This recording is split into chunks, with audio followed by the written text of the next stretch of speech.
बस वो बात बताओ जिससे हमारी कामना की पूर्ति हो जाए। जो कहो हवन कर दें।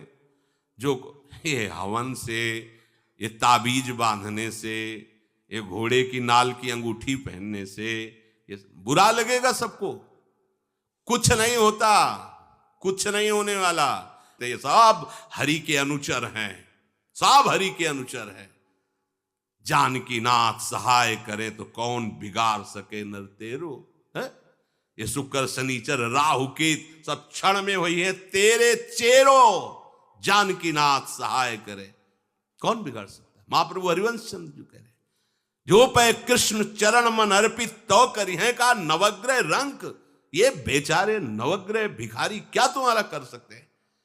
यदि तुम बादशाह श्री कृष्ण के दास हो तो ये चाहे जिस नक्षत्र में बैठे हो तुम्हारे अनुकूल चलेंगे, तुम्हारे अनुकूल चलेंगे। अपने को चढ़ा दो श्री हरि के चरणों में और हरि से विमुख हो तो, लेकिन ये सेवक हरि के हैं और हरि के तुम विमुख हो तो ये प्रसन्न हो ही नहीं सकते, तुम्हारा पतन ही होगा। पर ये संसार समझता नहीं। भगवान नाम से मतलब नहीं, भगवत आराधना से मतलब नहीं। अरे भाई ये लोकपाल हैं, जानते हो भक्त को भी काम क्रोध क्यों सताता है। ताकत नहीं इनकी प्रवेश कर जाए, अहंकार है इसलिए। और भगवान को अहंकार अच्छा नहीं लगता, इसीलिए भगवान के सब दूत हैं चढ़ बैठते हैं। देख तू कितना बड़ा साधक, कितना बड़ा भजनानंदी, दिखा हमें। अब फेल तो मैं भगवान की शरण, तो हो ना भगवान की शरण। और भगवान की शरण में हो जाए तो यही महासुख प्रदान करने लगते हैं, और कोई नहीं, इन्हीं के लड़का बच्चा है। द्वारिकाधीश के पुत्र रूप में कौन प्रकट हो रहा है। भगवान कामदेव, जो प्रद्युम्न अवतार है, साक्षात कामदेव हैं। कामदेव साक्षात आ रहे हैं। हम प्रभु से विमुख हो, कोई हमारा सहयोग कर सकेगा, कोई नहीं कर सकता। और अगर करने गया तो वो भी उल्टा टंग जाएगा। ये भी बात समझ लो। भगवान देख लो, हम आपको उदाहरण बता रहे हैं कि तो कैसे काशी नरेश, पौंड्रक, ये सब मिलकर भगवान के विरोध में हुए। भगवान ने सुदर्शन चक्र को छोड़ा, काशी नरेश पौंड्रक सबका उद्धार किया। और काशी नरेश का पुत्र था सुदक्षिण, उसने विचार किया कि ये तो बहुत बड़े अपमान की बात है। भगवान शंकर की नगरी में रहता, काशी में महामृत्युंजय है, काल के भी महाकाल हैं। पंडितों से कहा ऐसा उपाय नहीं कि हम द्वारिका को भस्म कर दें। बोले है, भगवान शिव के ऐसे ऐसे मंत्र हैं कि वो तो विनाशकारी भी तो है ना, वो बहुत सुंदर भी है। कर्पूर गौरम करुणावतारम संसार सारम, करुणा के स्वरूप है। आशुतोष नाम है। एक चुल्लू जल ऐसा कोई देवता नहीं मिलेगा जो संसार में कोई देवता नहीं खाता, वो इन पे चढ़ाए जाते हैं। अकौड़े का फूल, धतूर का फल ये कोई पता है? नहीं पता।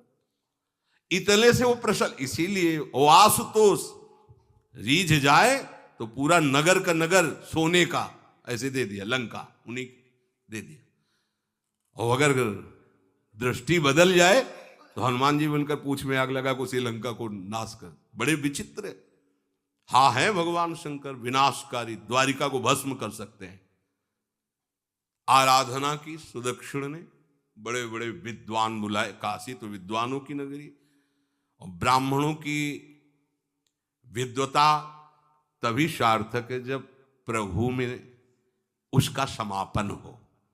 विद्या कौन? जो भगवान से मिला दे। अविद्या कौन? जो अहंकार माया में लगा दे।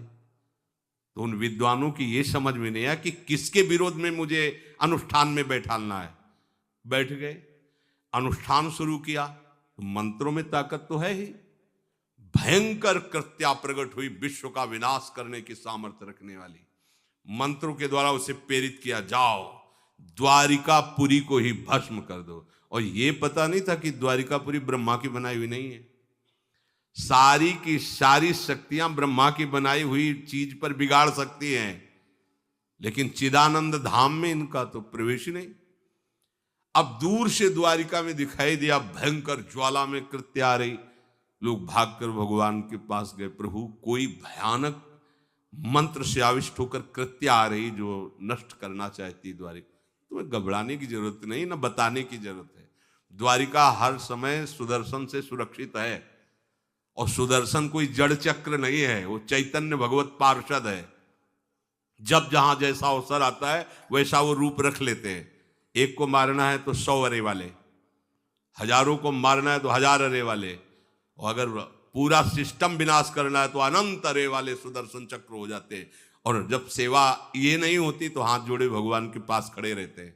ये कोई जड़ वस्तु नहीं है कि तलवार है भगवान की तो तलवारें बनी खड़ी रहेगी, नहीं, पार्षद स्वरूप है। आवश्यकता हुई वही कौमुदी की गदा सुदर्शन, ये सब दिव्य है। पांचजन्य शंख सुदर्शन चक्र सेवा में थे। भगवान ने आदेश किया, देखो क्या है, सुदर्शन चक्र ने दौड़ाया कृत्या को, वहीं चल जहां से आई तू, वहीं ले गए जहां पंडित लोग सब सावधान, मंत्र से अपने को सुरक्षित किए। ये बड़े खतरनाक अनुष्ठान होते हैं, जो मारण अनुष्ठान होते हैं, बहुत खतरनाक होते हैं। मतलब अगर सही माने में वो भगवत आराधक नहीं है तो फिर नष्ट भी कर देंगे, ऐसा नहीं। तो एक प्रसंग आता है कि एक शालिग्राम भगवान को नचा करके पैसे लेते थे। बहुत से लोग इकट्ठा हो गए, तो चमत्कार को देखने वाले संसारिक जन होते हैं, तो ऐसे शालिग्राम रखते, ऐसे करते, शालिग्राम ऐसे ऊपर उठते, ऐसे ऐसे ऐसे ऐसे नचाते, और लोग अरे देखो भगवान इनके इशारे से नाच रहे हैं। ऐसा एक भक्त तो उसी नगर में एकांत में भजन करते थे, बड़े सिद्ध, कई शिष्य उनके थे, भिक्षा मांगने हो गए, उन्होंने देखा, आके गुरुजी से उनका ऐसा भक्त कभी कर ही नहीं सकता। भगवान का भक्त अपने भगवान को प्रदर्शन नहीं बनाता, ये तो कोई तांत्रिक है, भक्त नहीं है। भक्ति की अलग संज्ञा होती है। ये कोई तंत्र सिद्ध आदमी है जो भक्ति का नाटक करके लोगों को ठग रहा है। बोले महाराज फिर आपको चलना चाहिए, क्योंकि हजारों लोग उससे प्रभावित हो रहे। बोले हम गए तो उसका सब बंद हो जाएगा, ये दुकान मकान। बोले चलो ना महाराज, बड़ा ऐश्वर्य जमा हो रहा था, लोग भेंट, वो गए, बस अंदर से नाम जप करते हुए जो खड़े हुए, तो कुछ नहीं, कोई भी उसका मंत्र, वो आसपास दृष्टि डाला, कौन आया नया, तो उसी में देखे फटे पुराने कपड़े पहने, तेज से चमकते हुए भक्त। तो उनका तुम चले जाओ यहां से। तो उनका नहीं, हम चले जाने के लिए नहीं आए, हम आपको बताने आए, ये नाटक मत करो, अगर सही आराधना करो इनकी तो ये लोग क्या देंगे, ये तो परम पद दे देंगे, शालिग्राम भगवान है, आप भगवान का ऐसा प्रदर्शन करते हो। अब लोगों का विरोध शुरू हुआ, क्योंकि इतने बड़े संत जब बोल रहे तो सब लोग, अब उसको बहुत बुरा लगा कि हमारी तो सारी दुकान बंद हो गई। अब एकांत में जाकर उसने मूठ का प्रयोग किया, ये मारण होता है मंत्रों से, एक खप्पर में आग जैसी जलती है, उसमें अभिषिक्त करके भेजा जाता है, और जिसके पास भेज दिया गया वो उल्टी में खून, शौच में खून, 2-4 जितना समय रखा गया उसके अनुसार मर जाएगा वो। पर ये साधारण लोगों के, भजनानंदियों के ऊपर नहीं, भजन वाले मत डरे। साप ताप रोग शोक, किसी का श्राप भी आपको छू नहीं सकता, कोई ताप, कोई दोष, कोई रोग, कोई मारण, कोई मूठ, किसी की सामर्थ्य नहीं। राधा राधा राधा, जिनके चरणों में सुदर्शन चक्र बसता है वो है किशोरी जी, जो लाल जो हाथ में रखते हैं ना, श्री जी के चरण चिन्हों में सुदर्शन चक्र है। वो मूठ गई महात्मा की कुटिया के सामने, और बस जैसे मक्खियां भिनभिनाती ऐसी आवाज आई, बस वैसे नाच रही थी बाहर। तो वो डेहरी के पास आए और उनका, हमारे दृष्टि में भगवान की सिवा कोई नहीं, आप में भी भगवत शक्ति है, क्या आप ये नहीं समझते हैं कि निरपराध के लिए मारण किया गया है, हमारे में सामर्थ्य है, हम आपको अभी नष्ट कर सकते हैं। अरे भगवान के नाम में आप जाओ और उनको दंड दो। कोई मंत्र नहीं पड़े थे, मूठ वापस हुई, और मुंह से खून, शौच से, उन्हीं के त्राहिमाम मच गया। फिर उनको लगा कि मुझे जाना चाहिए उसकी रक्षा के लिए, गए, भगवान नाम स्पर्श करते हुए ऐसे माथे पे हाथ, सब शांत हो गया। बोले अब अवसर हम दे रहे हैं, अब नाम जप कर लो, नाटक बंद करो। उस चरणों में गिरा, उसी दिन शिष्य बन गया। तो सुदर्शन चक्र ने कृत्या को नष्ट नहीं किया, वहां द्वारिका में दौड़ाया। जब काशी पहुंची, काशी भगवान विश्वनाथ जी के त्रिशूल में बसी हुई है और शिव की दृष्टि से सुरक्षित है। जो वहां श्रद्धा पूर्वक वास करे उसका मोक्ष अनिवार्य है, तारक मंत्र देकर शिव करते हैं। पर उस कृत्या को सुदर्शन ने नष्ट किया, और जितने ब्राह्मण थे सबका राधे राधे। और पूरी काशी में आग लगा दी। तो विश्वनाथ जी मुस्कुराए, नाराज थोड़ी, क्योंकि विश्वनाथ जी ने कह दिया था यदि ब्राह्मण विरोधी कोई है तो हमारा ये मारण काम कर जाएगा। और उनको ये समझ में नहीं आया कि नमो ब्रह्मणे देवाय भगवान का नाम है, वो जानते थे। तो कोई भी भगवत विरोध भाव लेकर के किसी भी देवता की आराधना करके कुछ नहीं होने वाला। किसी भी देवता, एक तांत्रिक बहुत वो संतों को परेशान करता था, धर्म सम्राट स्वामी श्री करपात्री जी महाराज, ये बहुत पुरानी बात नहीं है। तो उन्होंने संतों ने आगे बताया कि बहुत अपमान कर देता है। उन्होंने कहा ठीक है, गए, हाँ भाई शुरू हो जाओ तुम, जितना तुम्हारे पास तंत्र है हम एक भी मंत्र नहीं बोलेंगे, दंड लिए हुए हम एक भी मंत्र नहीं बोले, हम केवल खड़े हैं, तुम प्रयोग करो। वो जो उसके तंत्र के प्रयोग, नारायण नारायण नारायण नारायण, कुछ नहीं बोले। अब हम प्रयोग करें तो उठा, साष्टांग दंडवत हुआ, बोले आप धर्म सम्राट करपात्री जी हैं क्या? क्योंकि इतनी सामर्थ्य केवल उन्हीं में है जो मुझे रोक सके। दूसरे बोले बंद कर दो, दोबारा शिकायत नहीं आनी चाहिए हमारे पास। तंत्रों में बड़ी सामर्थ्य होती है, लेकिन भगवान में अनंत सामर्थ्य होती है, अनंत सामर्थ्य होती है। इसलिए हमें कभी भी प्रभु से विमुख होकर कोई भी देवता बचा लेगा ऐसा सोचना भी नहीं कि हम किसी की आराधना करके, ऐसा नहीं, वही आपको नष्ट कर देगा। भरत जी को, जड़ भरत जी को पकड़ ले गए जो चोर लोग थे, दस्यु लोग। उन्होंने देवी जी को कहा, बड़ा भ्रम है यार, वो जगत माता है, अम्मा है सारे जगत की, और बकरे की बलि दे लेते। उनका बच्चा बकरा नहीं हुआ क्या? जब जगन माता है, जगदम्बा है, जगद अम्बा है वो, तो क्या ये छोटे छोटे जीवों को जो बलि देते हैं, क्या उनको ये पता नहीं कि ये उनकी अम्मा है? उनके सामने काट रहे हो, मां तो मुझसे प्रसन्न होगी। काट लो, अभी अवसर आएगा तब तुम्हें पता चलेगा। अब वो जो पकड़ के लाया गया था मनुष्य बलि के लिए, तो वो दस्युराज, एक बाजार सी लगी थी, उत्सव मनाया गया, उसे कहा गया था जो मनावे सो खाओ। तो जहां जाता अच्छे अच्छे पदार्थ खाता। तो दुकान वाले ने खा ले, थोड़ी देर बाद गड़ासा चले गए। बोले क्यों? तो बोले तुम्हें पता नहीं क्या? बोले नहीं। बोले बलि के लिए लाए गए हो। अब तो जलेबी मुंह की मुंह में रह गई कि इसके बाद गड़ासा चले। आसपास देखा तो रक्षक इधर उधर थे, भाग लिया। अब रक्षकों ने देखा कि वो तो है ही नहीं। अब उनको बड़ा भय लगा। अब वहां कोई फोटो थोड़ी खींची गई थी कि बलि किसकी चढ़ानी है। अब वो भागे, महाराज ये बैठे थे पद्मासन में, जड़ भरत जी ब्रह्माकार वृत्ति, इन्हीं को पकड़ ले गए।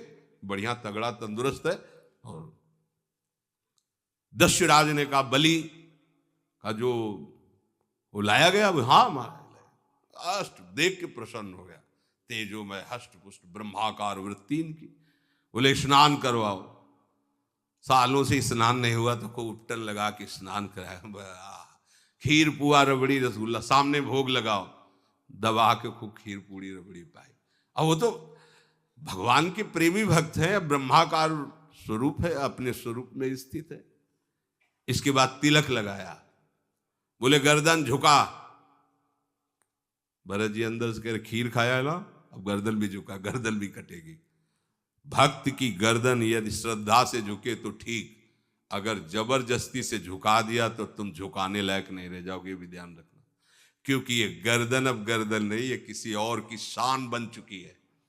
भक्त की गर्दन किसी की शान है, और वो उनकी शान है जो सबकी जान है।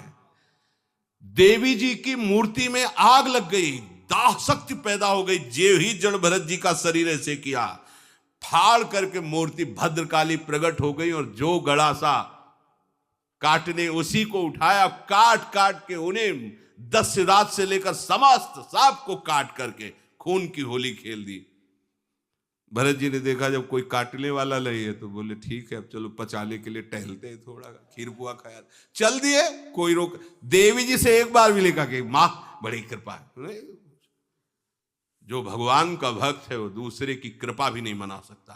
नहीं, एक बार भी मुड़कर ऐसा प्रसंग नहीं आया कि देवी जी के हृदय बड़ी रक्षा कर, कुछ नहीं।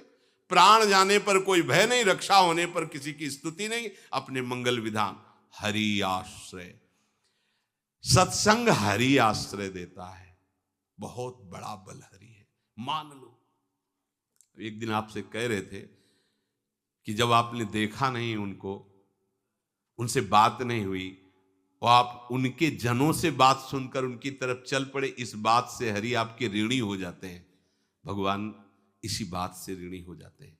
बस ये बात आप हृदय में बैठा लीजिए। जैसे लोग प्रश्न करते हैं ना कि हमने भगवान को देखा नहीं, भगवान क्यों, हम कैसे, किसी की बात तो मान लो ना। आप मान लो, वो तो आपके अंदर भी बैठे हुए हैं, वो आपको इतना प्यार देने लगेंगे, जहां कोई सहायक नहीं होगा वहां हरि आपको दिखाई देंगे। देख लेना, बिगड़ी ऐसे क्षण में बन जाती है, ऐसा लगता है गला कटा तो वो तलवार गले तक आएगी, हार बनकर सुगंधित फूल बन जाएगी, पर गले तक आने आने तक तुम्हारी निष्ठा देखी जाएगी। नहीं नहीं, बस मेरे हरि का यही विधान, वो आते आते हार बन जाएगी, वो तलवार तुम्हारा गला नहीं काट पाएगी, क्योंकि गले में हरि नाम चल रहा है। मान लो हमारी महालक्ष्मी चरण चापती रहती, क्या चाहिए तुम्हें, क्या चाहिए। आप सच्ची माने, क्या मतलब, कितनी मलिनता छा गई है। हम इसको मार देंगे तो 2 लाख रुपए मिल जाएंगे, ये कर देंगे तो, अरे भैया अगर तू हरि नाम जपेगा तो इसकी कीमत नहीं है, कीमत नहीं, अमूल्य वस्तु है। इसके ब्याज में तू कुबेर बन सकता है, मूल तो कभी खत्म होता ही नहीं है, ब्याज में तू ब्रह्मा बन सकता है। बनना तो चाहे, भक्तजन तो कहते हैं नहीं चाहिए मुझे ब्रह्मा का पद, परमेष्ठी पद, नहीं चाहिए सम्राट पद, नहीं चाहिए योग की सिद्धियां, मुझे प्रभु आपकी दास्ता चाहिए। ये बात, कितना महासुख होगा उस भक्त को जो इन बातों को कह रहा है, नहीं चाहिए मुझे मोक्ष सुख नहीं चाहिए। वो ऐसे थोड़ी कह रहा है, श्रद्धा से नहीं कह रहा, अनुभूति से कह रहा है, मुझे नहीं चाहिए ये सब, इनमें वो सुख नहीं है जो आपके चरणों के समीप रहने में सुख है। नहीं सत्संग भजन नहीं हरि को, श्रवण न राम कथा अनुरागी, सुत बीत दार भवन ममता निसि सोवत अति न कबहु मति जागी। अरे तेरी बुद्धि सो रही है, जगा दे। पुत्र में, रुपया में, स्त्री में, मकान में, इसमें सबकी ममता होती है, सबकी, जितने सृष्टि में पैदा हुए, केवल सत्संगी की नहीं होती। जो असली सत्संगी है उसकी ममता प्रभु के चरणों में होती है, क्योंकि वो जानता है सब रूपों में प्रभु ही है, ये सब पसारा प्रभु का ही है, इसलिए ममता उसकी प्रभु के चरण। एक अहमता ममता ये जग में है दुख जाई, ये जब श्री जी की ओर लगे तो होत परम। जाग जा, बिना जागे दुख दूर नहीं हो सकता। जैसे स्वप्न में हम देख रहे हैं कि समुद्र में डूब रहे हैं, अब जागृत में आसपास सैकड़ों नाव लगा दें तो बच जाएगा क्या वो, क्योंकि वो तो सो रहा है और वो स्वप्न में देख रहा है। अब हम नाना प्रकार के तैराकों को बाहर तैनात रखें तो उसको कोई सुख मिलेगा क्या, क्योंकि स्वप्न में। उसको अगर सुखी करना है तो एक ही उपाय, जगा दे।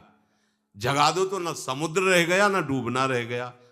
ऐसे ही संसार में मोह से ऐसे ग्रसित जीव हैं, भाई इतना ही सुख चार है, और उसी स्वप्न में वो दुख से निवृत्त होना चाहते हैं। अब हम बाहर से उनकी कामनाओं की पूर्ति करने वाली बात करें तो क्या वो सुखी हो जाएंगे क्या? इसीलिए कोई साधु जो भगवत मार्ग का पथिक है वो कभी सपोर्ट नहीं करेगा जाओ ऐसा, वो जाओ ऐसा ही है जैसे उस स्वप्न में समुद्र में डूब रहा है, बाहर से हम जल जहाज नाव तैराक सब लगा रहे हैं, लेकिन वो नहीं सुखी होगा, क्योंकि उसके सुख का कारण तब बनेगा जब स्वप्न हटे। स्वप्न तब हटेगा जब वो जागे। जो सपने सिर काटे कोई, बिन जागे दुख दूर न होई, तो उसको जगा दो। साधुजन क्या करते हैं? जगा देते हैं उसको। जागो, कहां मोह निशा सब सो निहारा, देखे स्वपन अनेक प्रकारा, यही जग जामिन जागे जोगी। योग भगवान से जो तुमने वियोग कर रखा है, तुम जगो। जे ही जगोगे तो जे ही जाने जग जाए हेराई, जागे जथा स्वपन भ्रम जाई, कोई नहीं है यहाँ। एक कल श्लोक, मत्तः परतरम नान्यत किंचित् अस्ति धनंजय, मेरे सिवा कोई नहीं। ये कब पता चलेगा? जागने पर। तो हमें ये बहुत कुछ दिखाई दे रहा है, स्वप्न है। उमा कहूं मैं अनुभव अपना, सत हरि भजन जगत सब सपना। तो बोले तुलसीदास हरि नाम सुधा तजी, सठ हठ पियत विषय विष मांगी। अगर कहीं संतों के पास भी गए तो क्या मांग रहे हैं? हठ करके विषय विष मांग रहे हैं। वो आत्मदेव नाम के एक ब्राह्मण थे, सब कुछ समृद्धि थी, संतान थी नहीं, बड़े दुखी गृहस्थी में। हमारा कुल चलाने वाला होना चाहिए। बड़ा भ्रम बैठा हुआ है, हमारा कुल चलाने वाला नहीं तो सब बेकार, जीवन ही बेकार हो गया। बिना गुरु के यदि शास्त्र पढ़ोगे ना तो भ्रमित हो जाओगे। स्पष्ट लिखा, पुत नाम के नरक की उसको प्राप्ति होती जिसके संतान नहीं होती। अब तो गृहस्थ में बेचारा पड़े परेशान। उन्होंने सोचा इससे अच्छा है आत्महत्या कर लें। बहुत संतों के पास जाकर के यज्ञ करके सब अपनी कामनाओं की पूर्ति चाहते, दान पुण्य दे करके। उसने भी जितना उपाय हुआ किया, नहीं हुई संतान। मरने के लिए जंगल में उधर से एक सन्यासी जी आ रहे थे, देखा साधु तो ब्राह्मण तो थे, उठे प्रणाम किया, देखा उनको उदास क्यों हो? उनका महाराज उदास ही नहीं, मैं तो आत्महत्या करने आया हूं यहाँ जंगल में। अरे ये तो महापाप है, आत्महत्या तो बड़ी दुर्गति का कारण है। बोले महाराज अगर आप बचाना चाहते हो तो आप कृपा करो। क्या क्या चाहते हो? बोले हमारे पास सब कुछ है, बेटा नहीं दोगे तो हमारा जीवन बेकार। तो उन्होंने अंतर्दृष्टि से देखा और कहा 7 जन्म तक तेरे पुत्र नहीं भाग्य में तेरे लिखा है। तो उसने कहा फिर तो अभी मरते, आत्महत्या करते, हम 7 जन्म की बात, हम 7 दिन नहीं जिएंगे, हमें पुत्र चाहिए। संत का दयालु। देखो जिनके पास तपस्या और भजन का धन होता है, जब भगवान अधीन है तो कुछ भी कर सकते हो, कुछ भी कर सकते हैं। प्रारब्ध मिटाना कोई बड़ी बात नहीं। प्रारब्ध जानते कोई देवता थोड़ी है, तुम्हारा पीछे का किया हुआ कर्म है। और इधर जोर का भजन है, भजन के प्रभाव से कर्म को नष्ट करने में देर थोड़ी लगती है। ये तो अच्छे शुभ कर्म करो तो तुम्हारा प्रारब्ध बदल जाएगा। भजन का प्रयोग प्रारब्ध बदलने के लिए थोड़ी है। पर वो ऐसा हट किए तो उनका देखो, हट करने से लाभ नहीं मिलता है। उनका हमें उपदेश नहीं, हमें पुत्र चाहिए। अगर आप भगवत प्रेरित होकर यहां आए हो तो आप हमें। तो उन्होंने तपस्या के बल से फल की रचना की और कहा जाओ अपनी पत्नी को ये फल पवा दो और इससे निश्चित पुत्र होगा। बहुत प्रसन्न, अब कामना पूर्ण थी तो देख लो, प्रभाव देखो कामना का। प्रसन्न हुए आए। धुंधुली नाम था उनकी पत्नी, नाम भी बहुत बढ़िया था, धुंधुली। वो कहा कि देखो ये फल खा लो, तुम्हारे संतान हो जाएगी। बहुत मीठी बात बोलती थी, मृदुभाषी, कपट हृदय।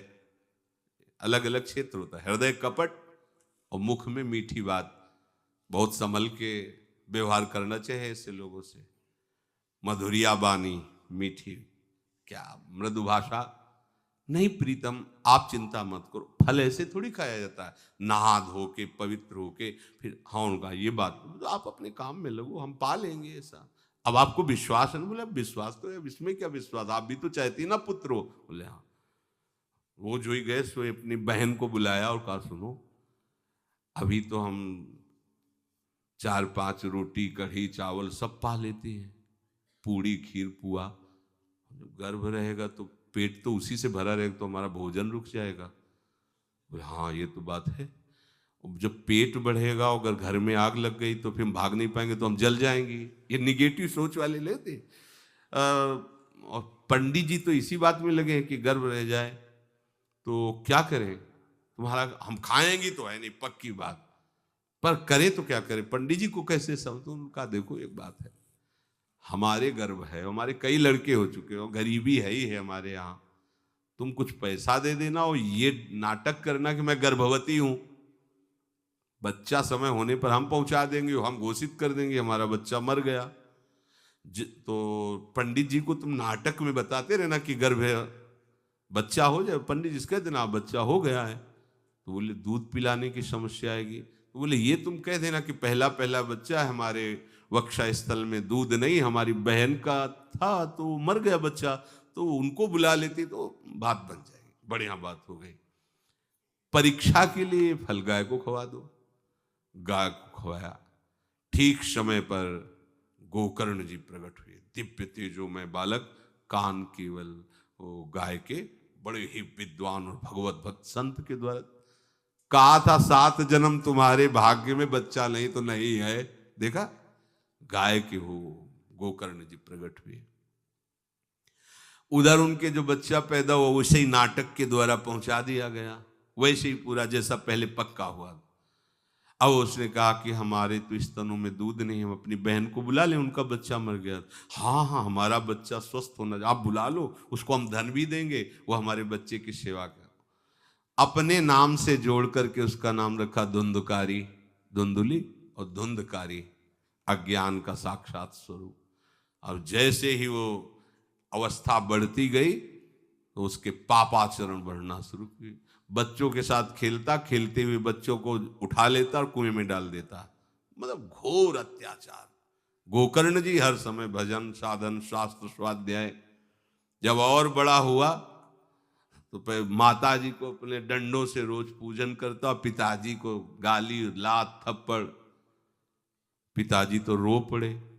गोकर्ण जी से कहा कि बेटा हमारी गाय से प्रकट हुए पर भरोसा आप ही का है, बचा सकते हो। तो बोले पिताजी जाओ यहां से, भाग जाओ यहां से, एकांत जंगल में जाकर भगवान श्री हरि का भजन करो। उन्होंने 2 श्लोकों में उपदेश किया। दूसरा श्लोक ये, धर्मम भजस्व सततम त्यज लोक धर्मान, सेवन सदा साधु पुरुषं जहि काम तृष्णाम, अन्यस्य गुण दोष चिंतन मास मुक्त्वा, सेवा कथा रस मोहो नितराम पिबत्वम। हे पिताजी, अब तुम लोक धर्म का त्याग करके भागवत धर्म को स्वीकार करो, एकांत में जाकर साधु महापुरुषों के संग से उनके उपदिष्ट उपदेश के अनुसार आचरण करो, प्रभु की लीला कथा सुनो, ना कोई कामना ना कोई तृष्णा, किसी के गुण दोष का वर्णन मत करना, और सदैव भगवत सेवा भावना में रहना, इसी जन्म में तुम्हें भगवत प्राप्त। वो तो उधर गए, इतनी पिटाई की उसने माँ की कि माँ कुएं में गिरकर आत्महत्या कर ली। फिर तो मनमानी आचरण, कुछ वैश्याओं को रखा और चोरी करके लाया। वैश्याओं ने सोचा किसी दिन पकड़ा जाएगा ये और हम, तो उसके हाथ पैर बांध दिए चारपाई में, ला के मुख में अंगार डाल, वो मरा भयानक प्रेत। कामना ने क्या किया, सर्वनाश।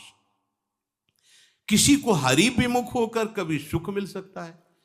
आप संतों के पास जाइए, अपनी कामना रखिए। हम ये नहीं कहते कि कामना तुम त्याग पाओगे, कामना रखिए, भगवान के पास जाइए, अपनी कामना रखिए, क्योंकि आप कामना से युक्त हैं। पर छूट इतनी दे दीजिए कि जिसमें हमारा मंगल हो वो करना। जैसे नारद जी भगवान से अपनी कामना रखते हैं कि हमारा ब्याह करवा दीजिए, और बाद में एक छूट दे देते हैं कि जेहि विधि होए नाथ हित मोरा। तो हरि को अच्छा लगेगा, गुरुजनों को अच्छा लगेगा कि इस कामना से इसका कोई जीवन बाधित नहीं होगा, वो पूर्ण भी कर देंगे। और अगर लगा कि इसका पतन हो जाएगा तो आप रोते रोते भी कामना की पूर्ति नहीं करेंगे। उत्तम बात तो ये है कि कामना हरि की प्राप्ति की करो, वो सर्व सुख स्वरूप हैं। किसी का अन्य आश्रय अन्य बल ना लेते हुए अपने श्यामा श्याम के चरणों का आश्रय लेकर निरंतर भजन करो, तो ये अनुभव हो जाएगा कि सुख किसे कहते हैं। अभी तुम्हें परिचय ही नहीं मिला, सुख किसे कहते हैं। सुख सच्चिदानंद है, सुख एक रस है, सुख अविनाशी है। वो सुख सदैव बढ़ता रहता है, घटता कभी नहीं। एक रस होते हुए भी प्रतिक्षण वर्धमानम है, कभी कभी अंत नहीं होता इस सुख का। ऐसे अनंत सुख के लिए हमें मनुष्य जन्म मिला है। प्यारे, इसे मत खोइए, हर समय राधा राधा राधा राधा राधा, और किसी को दुख मत दीजिए।